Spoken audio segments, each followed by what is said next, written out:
Assalamualaikum warahmatullahi wabarakatuh. Halo Ayah dan Bunda, perkenalkan saya Dr. Yunita Ika Pratiwi.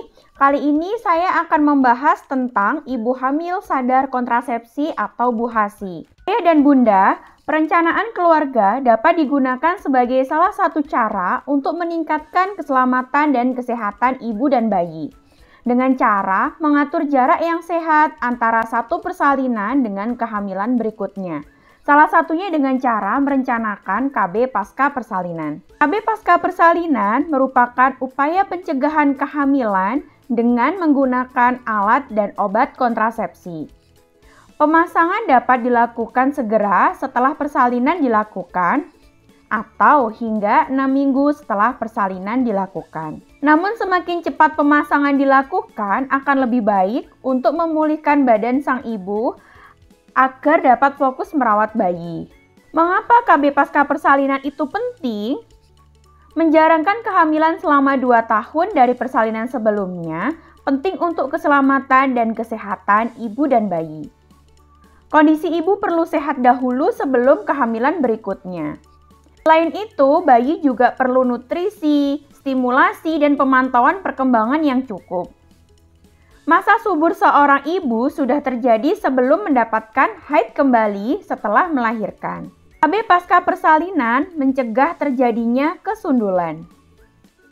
Idealnya, seorang ibu dapat hamil kembali setelah 2 hingga kurang dari 5 tahun. Kehamilan dan kelahiran yang terbaik adalah pada usia 21 sampai 35 tahun. Artinya, resiko yang terjadi paling rendah baik pada ibu maupun anak. Terlalu tua, yaitu hamil di usia lebih dari 35 tahun. Terlalu muda, yaitu hamil di usia kurang dari 20 tahun. Terlalu banyak, yaitu jumlah anak lebih dari 2. Terlalu dekat, yaitu jarak antara persalinan terakhir dan kehamilan berikutnya kurang dari 2 tahun. Apa saja sih macam-macam KB pasca persalinan itu, Bunda? KB hormonal diantaranya suntik, pil, dan implan. Keuntungan KB hormonal yang pertama tidak mengganggu hubungan seksual, efektivitas tinggi bila digunakan secara teratur, terutama suntik dan pil. Implan adalah perlindungan dalam jangka panjang. Efek sampingnya adalah haid tidak teratur, tidak menstruasi, perubahan berat badan, nyeri kepala biasa, dan flek pada wajah. KB non-hormonal, contohnya IUD, kondom, dan MAL. Keuntungan dari KB non-hormonal adalah tidak mengandung hormon, efek samping kecil, menstruasi teratur, dan ASI lancar.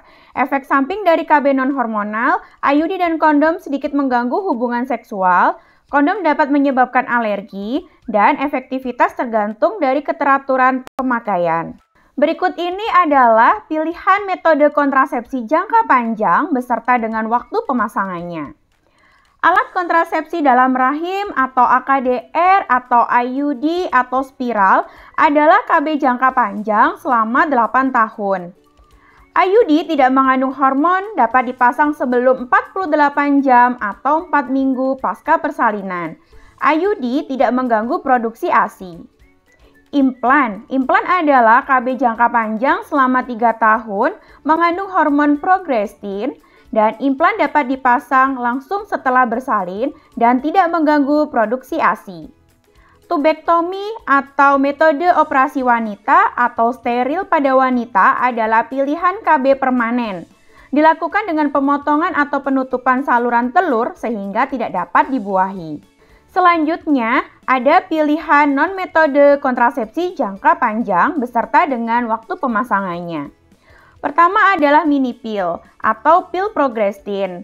Mini pill dapat segera digunakan pada ibu pasca salin dan tidak mengganggu produksi ASI. Kedua, suntik progestin atau KB suntik 3 bulan. Diberikan 6 minggu setelah persalinan dan tidak mengganggu produksi ASI. Metode amenorelaktasi atau MAL adalah KB alami yang mengandalkan pemberian ASI secara eksklusif dan ibu belum haid. Kondom merupakan metode kontrasepsi jangka panjang yang merupakan kontrasepsi barier yang digunakan oleh pria untuk dua perlindungan, yaitu mencegah kehamilan dan mencegah IMS dan HIV/AIDS. Lalu, kapan waktu yang tepat untuk konsultasi KB pasca persalinan ya Bunda? KB pasca persalinan dapat dikonsultasikan saat kontrol kehamilan atau antenatal care, menjelang persalinan, dan setelah persalinan sebelum pulang dari tempat pelayanan persalinan. Demikian, untuk informasi lebih lanjut mengenai KB pasca persalinan, Bunda dapat menghubungi fasilitas kesehatan terdekat.